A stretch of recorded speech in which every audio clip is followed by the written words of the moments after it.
Hey there, this is Travita with Cups and Conversation. Thank you so much for joining me. My cup for today is this beautiful. It's like a soup cup. Oh my goodness. Have you seen anything so lovely? My sister and I were in the store and we were walking, and the cup spoke to me. It really did speak to me.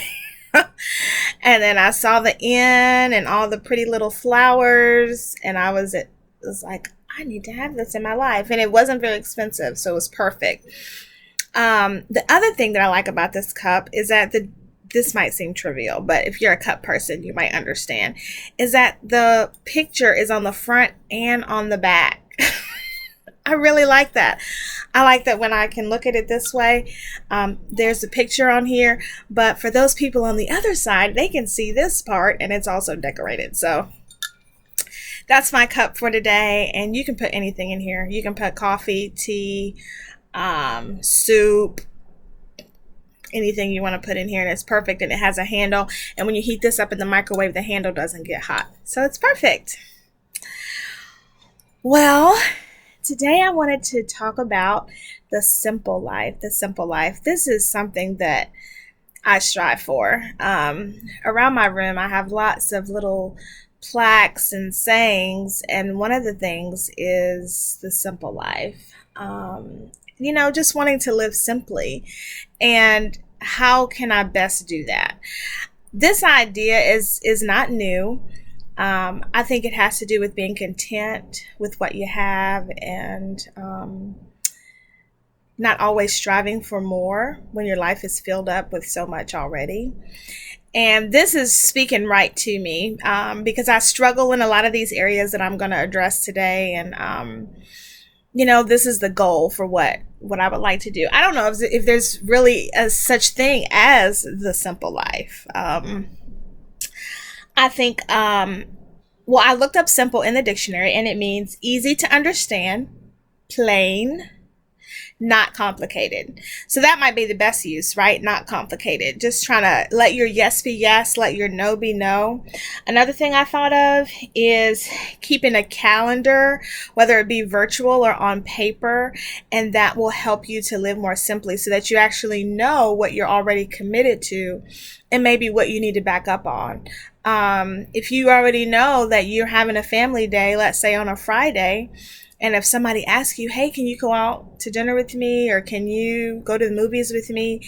Nope, can't do that because I already have this schedule. Maybe we can plan for another time. That just helps so that you don't overbook yourself. Boy, do I know that more than anybody. I will tell you a story of when my life was not so simple. This is when all of my children were very young, and it's kind of a blur when I think back on it, but I was dedicating my second child to the Lord, and I was so excited, and I had to make sure she had her stockings and her perfect little dress and her shoes and everything.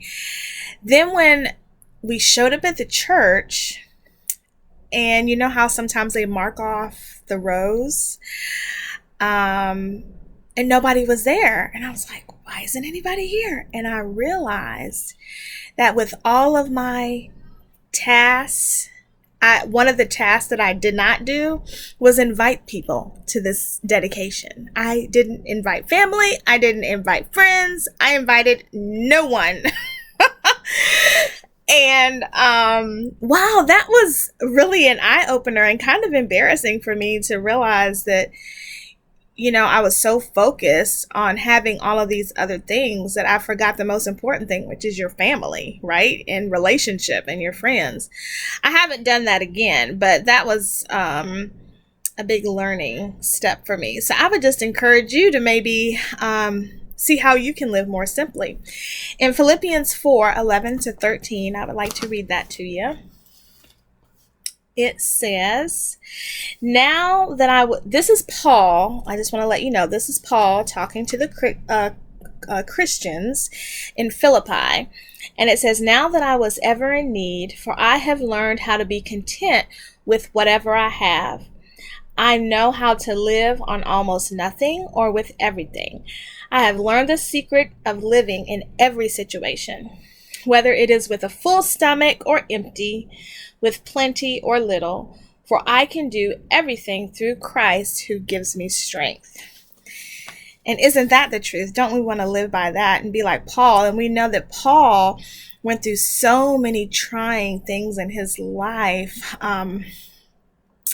And he's saying, I've experienced a lot and I've experienced a little. But whether you have a lot or whether you have a little, you just want to depend on Christ. And that's how you want to do your life. I also want to read Matthew 6:33 and 34. Okay, because that's going to help us think about what is important in life. It says, seek the kingdom of God above all else and live righteously, and he will give you everything you need. Verse 34, so don't worry about tomorrow, for tomorrow will bring on its own worries. Today's trouble is enough for today, and that is the truth. Today is enough for today. So try not to focus on tomorrow so much.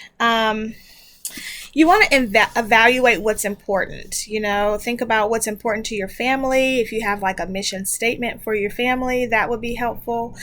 And that is just another simple way that you can make life be a little less complicated and plain, if you will.